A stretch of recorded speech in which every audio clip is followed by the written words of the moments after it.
সবাই আরেকজনকে দেখা সুযোগ একজনে দেখে আরেকজনকে দেখেন খাড়ায় থাকেন নাকি দাঁড়াবেন না এখানে অনেক মানুষের সবাই হাইটেন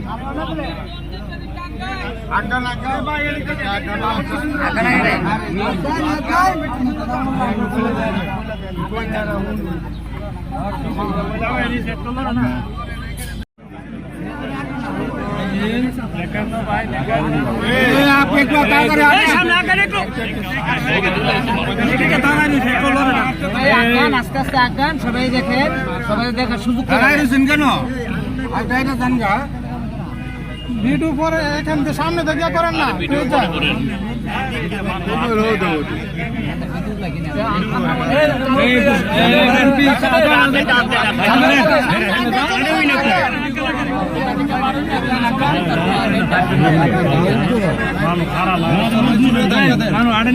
মানুষ বেশি নাই তো মানুষ যায় না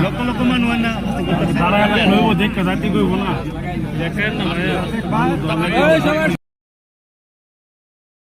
এবং সাবেক উপজেলা চেয়ারম্যান অ্যাডভোকেট এনিসুল ভূঁইয়া সহ বিভিন্ন প্রিন্ট মিডিয়া ইলেকট্রনিক্স মিডিয়ার সাংবাদিক বন্ধুগণ উপস্থিত হয়েছেন। আমরা আপনাদের উদ্দেশ্যে একটি কথাই বলতে চাই যে সুমন আমাদের ছাত্রলীগের একজন সাবেক নেতা ছিলেন, সুমন আমাদের একজন প্রিয় ভাই ছিলেন, সুমন একজন সমাজকর্মী ছিলেন, সুমন একজন ভদ্রলোক ছিলেন। তার নির্বাচনী প্রচার প্রচারণা চালাতে গিয়ে সন্ত্রাসীদের হাতে নির্মমভাবে হত্যাকাণ্ডের শিকার হয়েছেন। আমরা আওয়ামী লীগ পরিবার, আমরা রায়পুরাবাসী এই সন্ত্রাসী কর্মকাণ্ডের তীব্র গুরুত্বপূর্ণ বক্তব্য রাখবেন নরসিংদী জেলা আওয়ামী লীগের সংগ্রামী সাধারণ সম্পাদক পীরজাদা কাজী মোহাম্মদ আলী। পীরজাদা কাজী মোহাম্মদ আলী। বিসমিল্লাহির রহমানির রহিম। উপজেলা নির্বাচনের ভাইস চেয়ারম্যান পদপ্রার্থী সুমনের আজকের এই জানাজা একটা বেদনাদায়ক। আমি বলবো যারা হত্যা করেছে তাদের কোনো দল নাই, তারা হত্যাকারী সন্ত্রাসী, এটাই তাদের পরিচয়। তাদেরকে বিচার করতে হবে, তাদের বিচার ইনশাআল্লাহ হবে।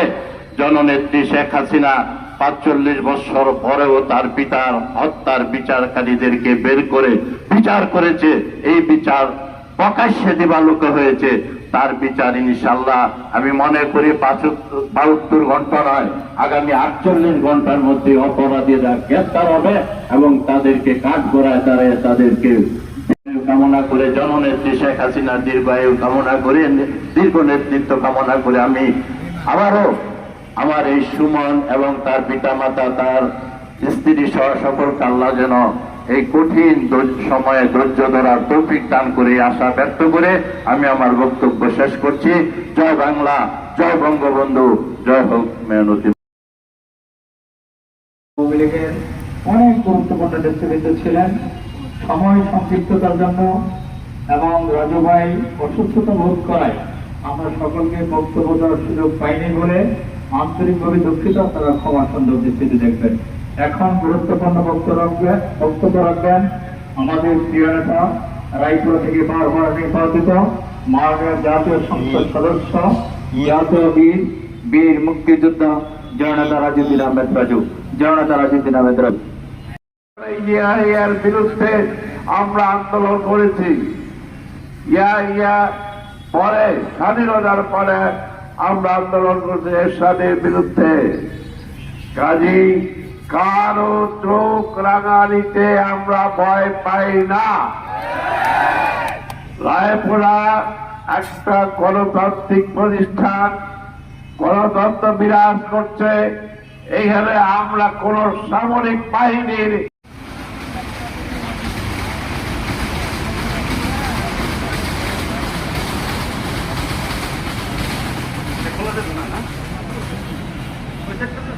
গাড়ি করে চলতেছে না।